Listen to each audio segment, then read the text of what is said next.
أعوذ بالله من الشيطان الرجيم.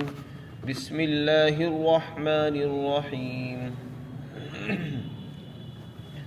وإذ بوأنا لإبراهيم مكان البيت ألا تشرك بي شيئا وطهر بيتي للطائفين والقائمين والركع السجود وأذن في الناس بالحج يأتوك رجالا وعلى كل ضامر يأتين من كل فج عميق ليشهدوا منافع لهم ويذكروا اسم الله في أيام معلومات على ما رزقهم من بهيمة الأنعام فكلوا منها وأطعموا البائس الفقير. اور اس وقت کو یاد کرو جب ہم نے ابراہیم علیہ السلام کو بیت اللہ کی جگہ بتا دی اور یہ حکم دیا کہ تم میرے ساتھ کسی چیز کو شریک مت کرنا، اور میرے گھر کو طواف کرنے والوں کے لیے اور نماز پڑھنے والوں کے لیے، قیام کرنے والوں کے لیے، رکوع سجدہ کرنے والوں کے لیے پاک اور صاف رکھنا. اور یہ اعلان کر دو لوگوں میں جا کر حج کا اعلان کرو. لوگ تمہارے پاس پیدل اور دبلی اونٹنیوں پر آئیں گے جو دور دراز کے راستوں سے سفر کر کے آئیں گی، تاکہ وہ اپنے منافع اور فوائد کو دیکھیں اور وہ اللہ کا نام لیں متعین اور مقررہ دنوں میں اس نعمت پر جو اللہ نے ان کو عطا فرمائی ہے، یعنی چوپائے، اور پھر تم اس میں سے کھاؤ اور کھلاؤ مصیبت زدہ محتاج فقیر کو.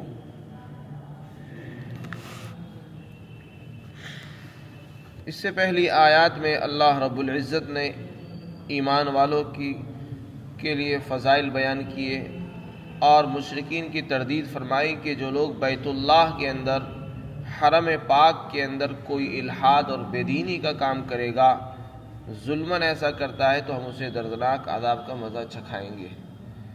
بیت اللہ اور حرم یہ مقدس اور پاکیزہ جگہ ہیں جن کو اللہ نے بابرکت بنایا ہے. ان اول بیت وضع للناس للذی ببکۃ مبارکا، قرآن میں فرمایا کہ بیت اللہ یہ سب سے پہلا گھر ہے جو روئے زمین پر بنایا گیا اور جس کو ہم نے برکت والا بنایا ہے. اس میں اللہ نے برکت رکھی ہے. دینی اور دنیاوی ہر اعتبار سے اللہ نے اس جگہ کو برکتیں عطا فرمائی ہیں.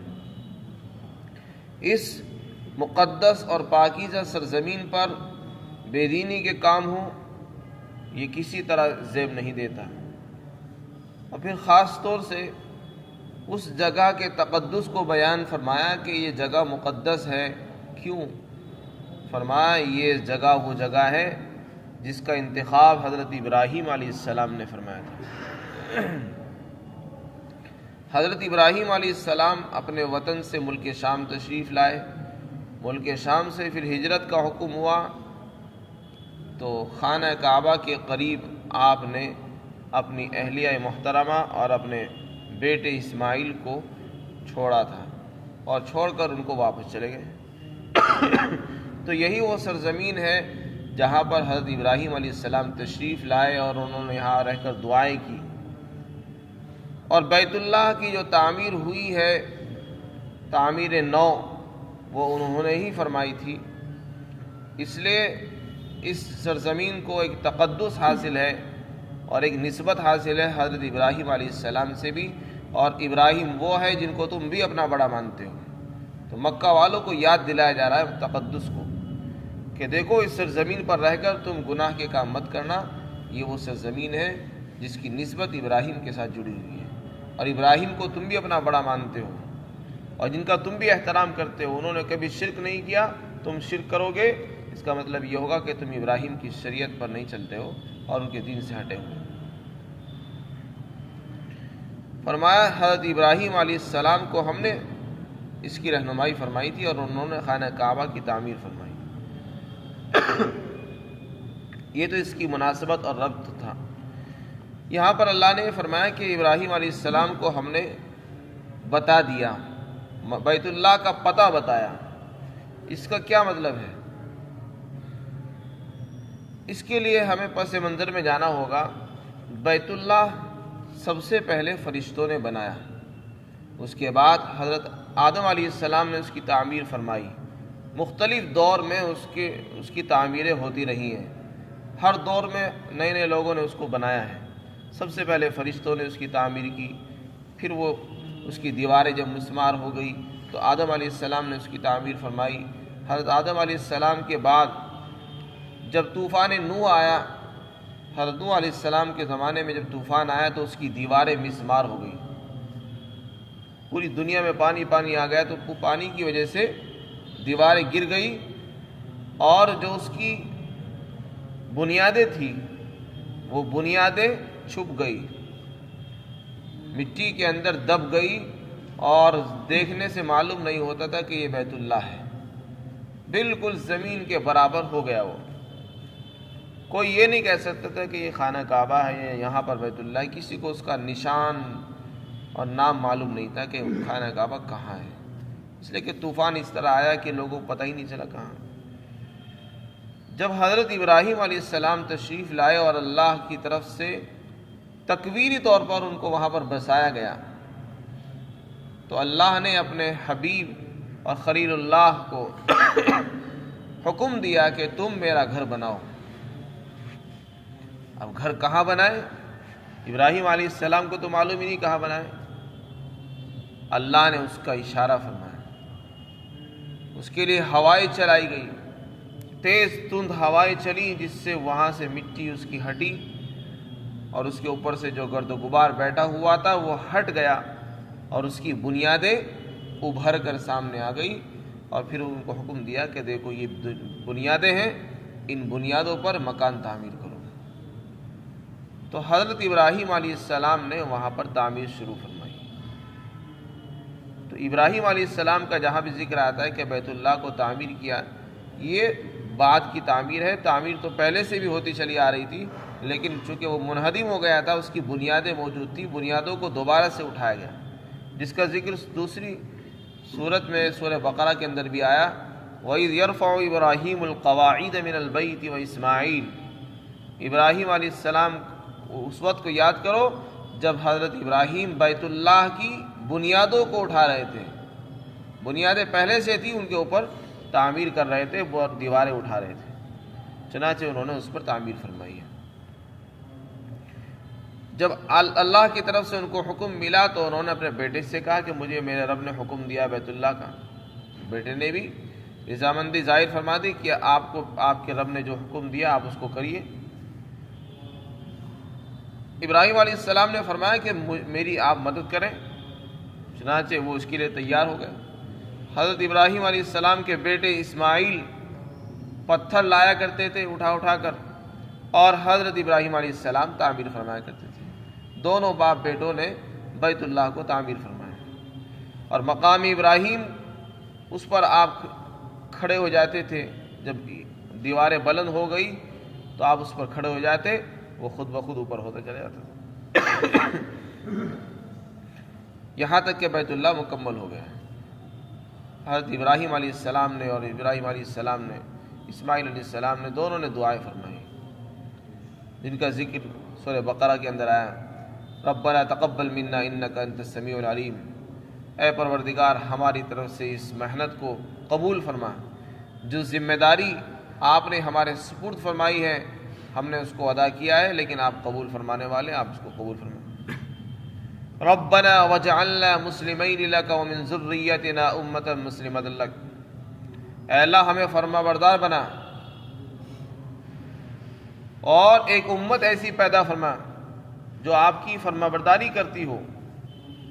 ربنا وجعلنا مسلمین لک ومن ذریتنا امۃ مسلمۃ لک وارنا مناسکنا وتب علینا انک انت التواب الرحیم، دعائیں فرمائی، ایک امت ہماری اولادوں میں ایسی پیدا فرما جو تو آپ کی فرما بردار ہو۔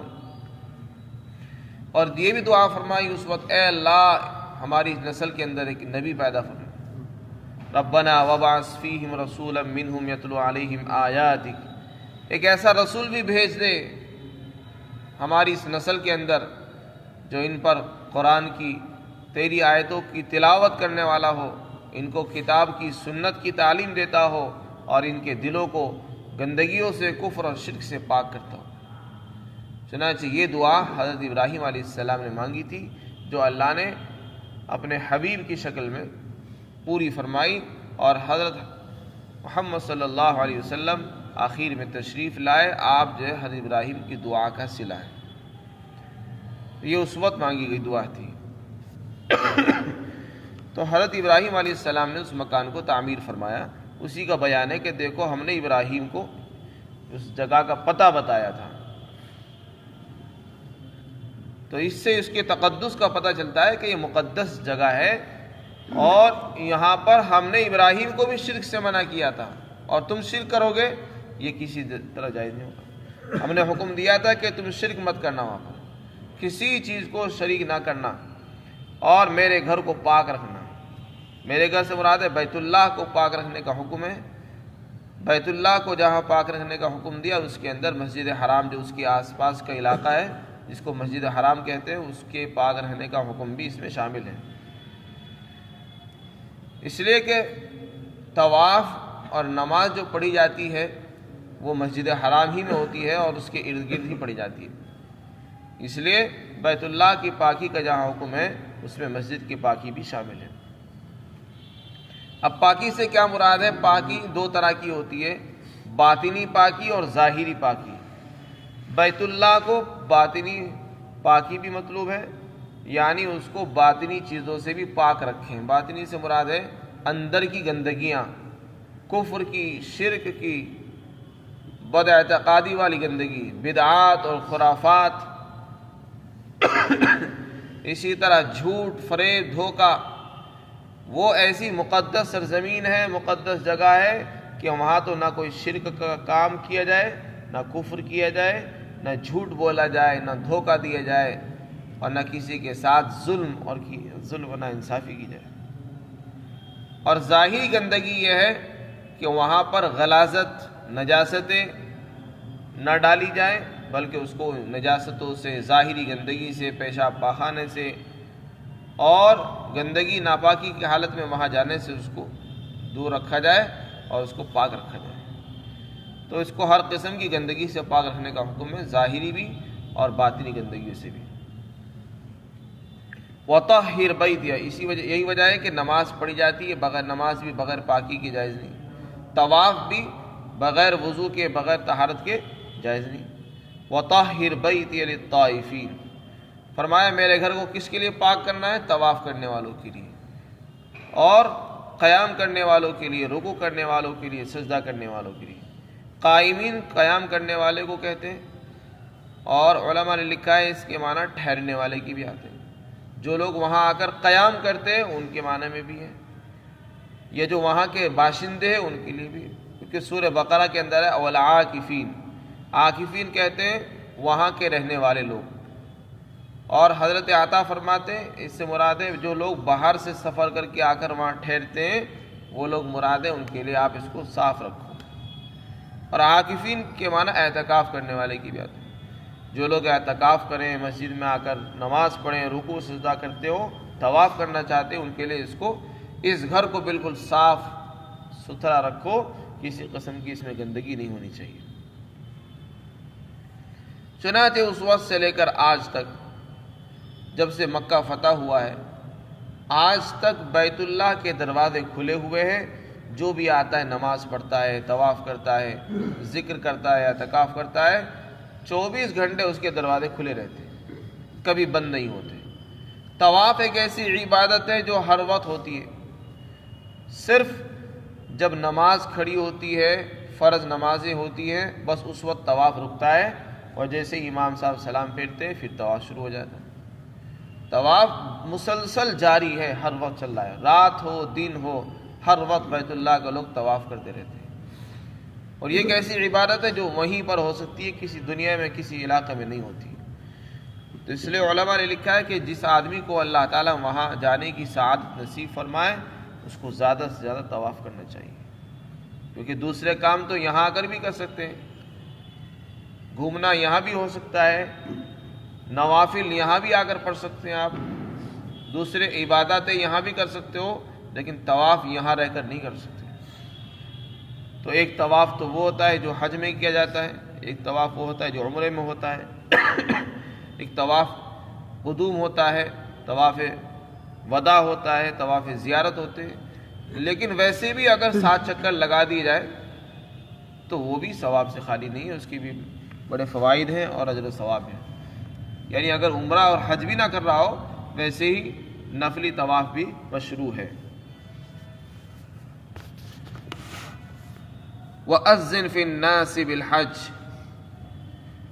تو یہ جو حکم دیا جا رہا ہے بیت اللہ کو تعمیر بیت اللہ کی صفائی کا، یہ در حقیقت وہاں کے متولیوں کے لیے ہے، جو بھی اس کی تولیت سنبھالتے ہیں، اہتمام کرتے ہیں اور اس کے متولی اور ذمہ دار بنے، ان کو یہ حکم ہے کہ وہ آنے والوں کے لیے اس کو بالکل تیار رکھیں، بالکل صاف ستھرا ان کو ملے، کسی قسم کی گندگی وہاں ان کو نظر نہ آنی چاہیے۔ چنانچہ اس طرف جو ہے حکومتیں توجہ دیتی ہیں اور اس کو بالکل پاک اور صاف رکھتی ہیں۔ پھر آگے جو دوسرا حکم دیا ہے حضرت ابراہیم علیہ السلام کو، وہ ہے حج کا۔ حضرت ابراہیم علیہ السلام جب بیت اللہ کی تعمیر سے فارغ ہو گئے تو اللہ نے اپنے حبیب خلیل کو حکم دیا کہ لوگوں میں جا کر حج کا اعلان کرو۔ روایت میں آتا ہے، تفسیر ابن جریر طبری کے اندر منقول ہے حضرت ابن عباس رضی اللہ تعالی عنہ سے، اور ابن ابی حاتم نے بھی اس کو نقل کیا کہ جب اللہ کی طرف سے حکم ملا تو حضرت ابراہیم علیہ السلام کہنے لگے کہ میں لوگوں کو اعلان کیسے کروں اور میں اپنی بات لوگوں تک کیسے پہنچاؤں؟ میں ایک ایسی وادی کے اندر کھڑا ہوں جو وادی غیر ذی زرع ہے، نہ یہاں کوئی آدم ہے، نہ آدم ذات ہے، نہ کوئی چرند ہے، نہ پرند ہے، میری آواز سننے والا کوئی ہے ہی نہیں، میں کس کو سناؤں؟ نہ یہاں لوگ ہیں۔ تو اللہ کی طرف سے ان کو ندا آئی کہ آپ کا کام اعلان ہے، آپ آواز تو لگاؤ، اعلان کرو، پکارو، آواز دو، آپ کا کام صرف آواز دینے کا ہے، پہنچانا ہمارے ذمے ہے، علینا البلاغ، پہنچانا یہ ہمارا کام ہے، تمہارا کام آواز دینے کا ہے، لوگوں کو آواز دو۔ اب آواز ان کے کانوں تک پہنچانی یہ ہماری ذمہ داری ہے، تمہاری نہیں ہے۔ چنانچہ حضرت ابراہیم علیہ السلام کھڑے ہو گئے، بعض روایت میں لکھا ہے کہ صفا پر کھڑے ہوئے، بعد میں ہے کہ جبل ابو قبیس پر، ایک پہاڑ ہے، مکہ کے قریب پہاڑ تھا، اس پر کھڑے ہو کر انہوں نے اعلان کیا، یا ایھا الناس، اے لوگو، تمہارے پروردگار نے ایک گھر بنایا ہے، لہذا تم اس کا حج کرو۔ یہ اعلان کرنا تھا۔ اللہ نے ان کی اس آواز کو دنیا کے گوشے گوشے کے اندر پہنچایا، زمین کے ہر گوشے تک وہ پہنچ گئی، اور اس آواز کو اللہ نے جس کے لیے حج کرنا مقدر فرمایا تھا ہر شخص نے سنا، اور قیامت تک جس کے لیے اللہ نے حج کرنا طے فرما دیا ہے، لکھ دیا ہے، اس نے اس آواز کو سنا ہے۔ جو زندہ تھے انہوں نے بھی سنا، اور جو ابھی ماں کے پیٹ میں تھے اور جو ابھی باپ کی پشتوں کے اندر ابھی ہیں اور ابھی تک پیدا نہیں ہوئے ہیں، اللہ تعالیٰ نے ان تک اس کی آواز کو پہنچائی، اور پھر سب نے لبیک اللہم لبیک کی شکل میں جواب بھی دیا۔ تو یہ وہ آواز تھی جو ابراہیم علیہ السلام کی طرف سے آئی، اور اللہ نے اس کو روحوں تک پہنچایا، جو ابھی تک زندہ نہیں ہو سکے، دنیا میں نہیں ہے، ان تک بھی اللہ نے اس بات کو پہنچایا۔ تو یہ اس زمانے میں لوگ اس کو ناممکن سمجھتے تھے، لیکن آج کی سائنس نے اس بات کو واضح کر دیا ہے کہ ایک جگہ کھڑے ہو کر اعلان کرنے سے دوسری جگہ پوری دنیا میں آواز پہنچانا کوئی ناممکن چیز نہیں، آسان کام ہے۔ اور آج کے زمانے میں ایسا ہو رہا ہے کہ ایک انسان ہندوستان میں کھڑا ہو کر کوئی اعلان کرتا ہے تو وہ پوری دنیا کے لوگ اپنے گھر میں بیٹھے بیٹھے سن سکتے ہیں۔ تو اگر ابراہیم علیہ السلام نے ایسا اعلان کیا ہے، اور روایت میں لکھا ہے کہ اس کو سب لوگوں نے سنا ہے، بلکہ روایت میں تو یہ ہے کہ ماں کے پیٹ میں جو ابھی تک جو بچہ ماں کے پیٹ میں ہے اس نے بھی سنا ہے اس کو، تو یہ کوئی ناممکن چیز نہیں ہے۔ پھر آگے ارشاد فرمایا لوگ آپ کے پاس آئیں گے، پیدل بھی آئیں گے اور اسی طریقے سے سواریوں پر بھی آئیں گے،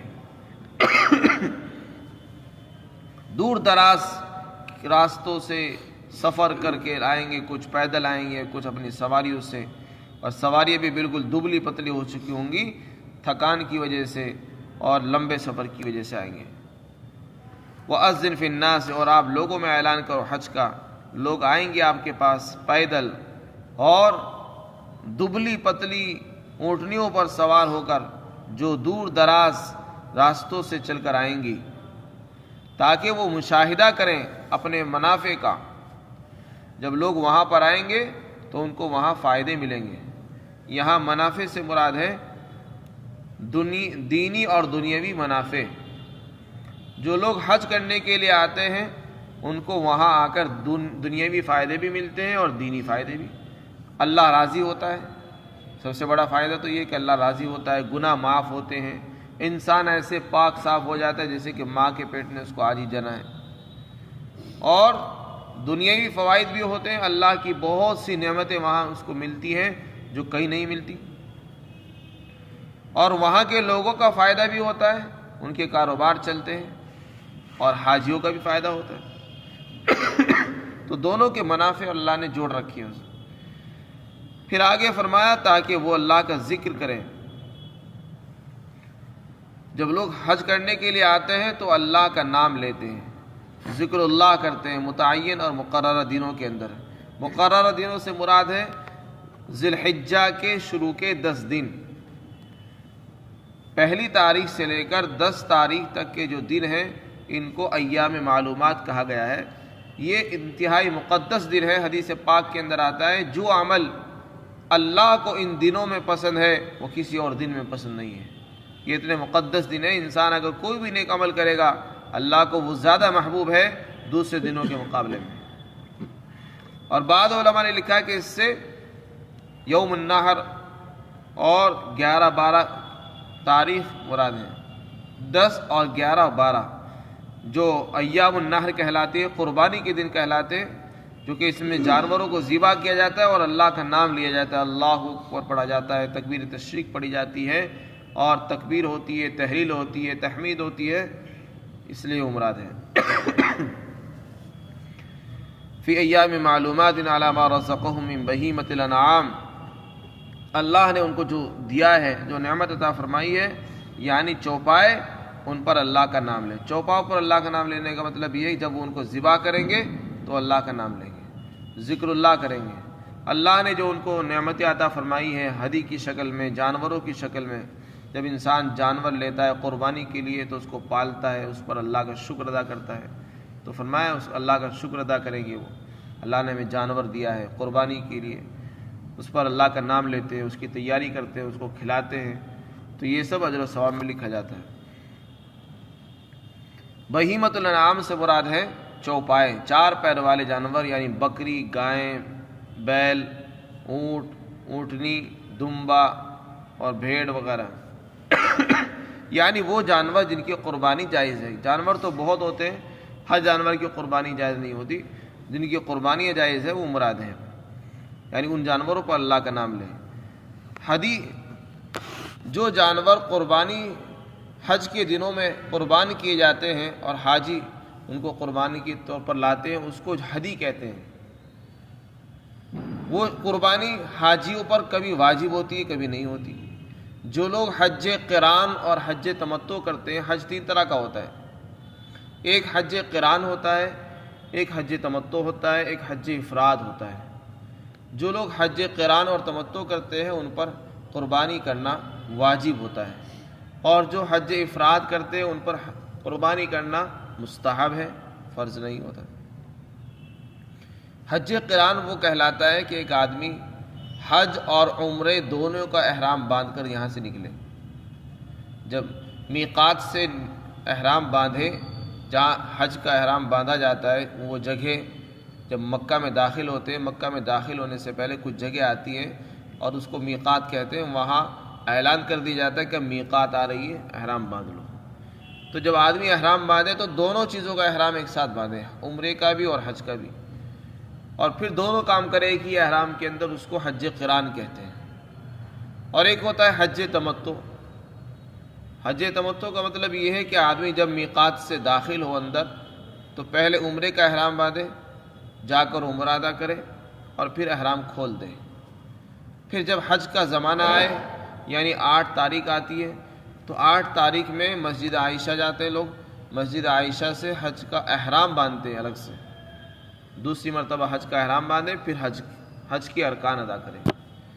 تو اس میں 2 کام ہوتے ہیں، پہلے عمرہ ہوتا ہے پھر حج ہوتا ہے، تو اس کو کہتے ہیں حج تمتع۔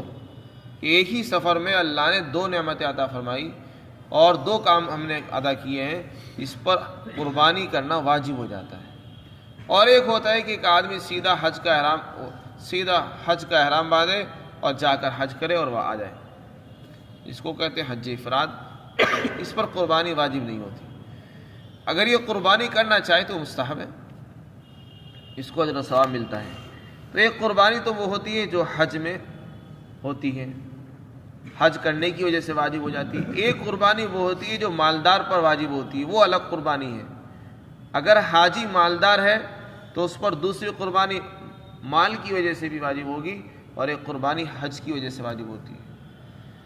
تو خیر کوئی سی بھی قربانی ہو، چاہے وہ مال کی وجہ سے ہو، صاحب نصاب ہونے کی وجہ سے واجب ہو رہی ہو، یا حج تمتع اور قران کرنے کی وجہ سے واجب ہوتی ہو، اس کے اندر چوپاؤ کا ہونا ضروری ہے، یعنی وہی جانور قربان کیے جائیں گے جن کی قربانی مشروع ہے۔ اگر بڑا جانور ہے، اونٹنی ہے، تو اس میں 5 سال کا ہونا شرط ہے، 5 سال سے کم کی قربانی جائز نہیں۔ اور اگر درمیانی جانور ہے، یعنی گائیں، بیل، بھینس وغیرہ ہیں، تو یہ 2 سال کے ہونے شرط ہیں۔ اور اگر بکری ہے یا ڈھمبا ہے یا بھیڑ ہے تو اس میں 1 سال کا ہونا شرط ہے، 1 سال سے کم کی قربانی اس میں جائز نہیں ہوگی۔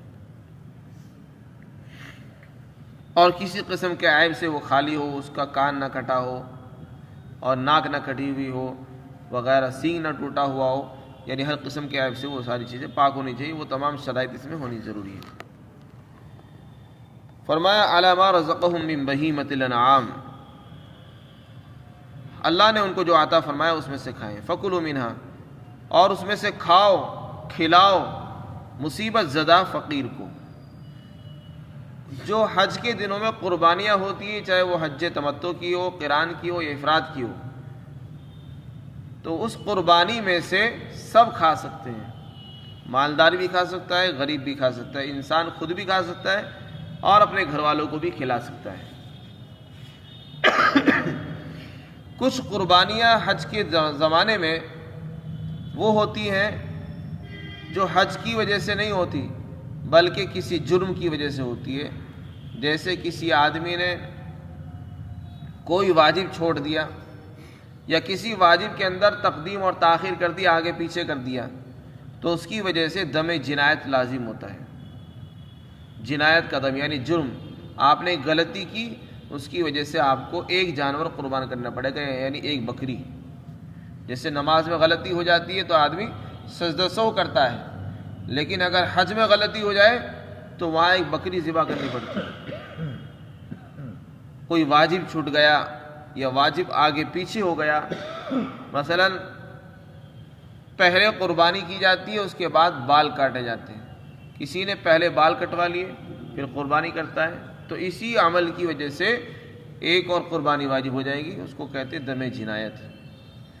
تو وہ جو دم جنایت ہے اس کا گوشت خود نہیں کھا سکتا، نہ اپنے گھر والوں کو کھلا سکتا ہے، بلکہ اس کا گوشت تو صرف فقیروں پر ہی صدقہ کرنا پڑے گا، وہ چاہے حرم کے ہوں یا باہر کی ہوں۔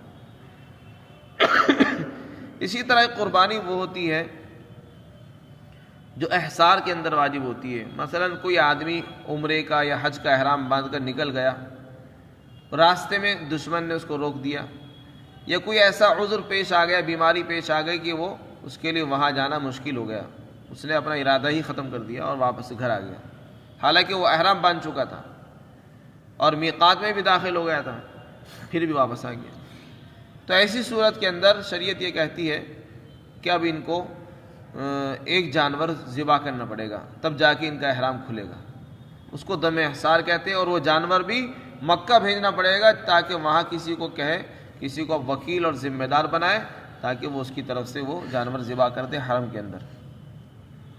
تو اس کا گوشت کوئی اور نہیں کھا سکتا، اس کا گوشت صرف غریب اور فقیر ہی کھا سکتے ہیں جو مصیبت زدہ ہوتے ہیں اور محتاج ہوتے ہیں، اس کو دم احصار کہتے ہیں۔ جیسا کہ سن 6 ہجری کے اندر آپ علیہ السلام عمرے کے لیے تشریف لے گئے، عمرے کا بھی احرام باندھ لیا تمام صحابہ نے، آپ نے بھی احرام باندھا، اور حدیبیہ کے مقام پر آپ کو روک دیا گیا، مکہ والوں نے روک دیا کہ آپ اندر نہیں آ سکتے۔ باقاعدہ اس میں بہت زیادہ حجت ہوئی، بحثیں ہوئی، اور پھر آخر میں آ کر 10 شرطوں پر صلح ہوئی کہ آپ اس سال عمرہ نہیں کریں گے، آئندہ سال آئیں گے اور یہ کریں گے وہ کریں گے۔ تو جب آپ سے یہ صلح ہو گئی تو پھر آپ نے باقاعدہ قربانیاں کی وہاں، حالانکہ عمرہ نہیں کیا، تو اس کو دم احصار کہتے ہیں۔ آپ نے قربانی کی، قربانی کے جب آپ نے حکم دیا تو کوئی تیار نہیں ہوا، آپ اندر تشریف لے گئے۔ حضرت ام سلمہ رضی اللہ عنہا موجود تھی، آپ کو بتایا کہ میں کہہ رہا ہوں لوگوں کو، لیکن کوئی تیار نہیں ہے احرام کھولنے کے لیے۔ تو حضرت ام سلمہ رضی اللہ عنہ نے فرمایا کہ آپ خود شروع کر دیں، خود ہی کر دیں۔ چنانچہ آپ نے اپنے ہاتھ سے اپنی قربانی جانور کو قربان کرنا شروع کیا، سب نے، تمام صحابہ اکرام نے اپنی اپنی قربانی کی، تب جا کے احرام کھلا اور واپس تشریف لائے۔ تو اس کو کہتے ہیں دم احصار، اس کا بھی بیان قرآن کریم میں ہے۔ اس کا گوشت اور اسی طرح دم جنایت کا گوشت صرف فقیروں کو ہی دیا جائے گا اور خود نہیں کھا سکتے۔ یہاں جس قربانی کا بیان ہے یہ وہ ہے جو حج کی قربانی ہوتی ہے، اس کے بارے میں فرمایا اس میں سے خود بھی کھاؤ اور دوسروں کو بھی کھلاؤ، فقیروں کو، محتاجوں کو، غریبوں کو وغیرہ۔ اللہ تعالیٰ ہم سب کو عمل کرو۔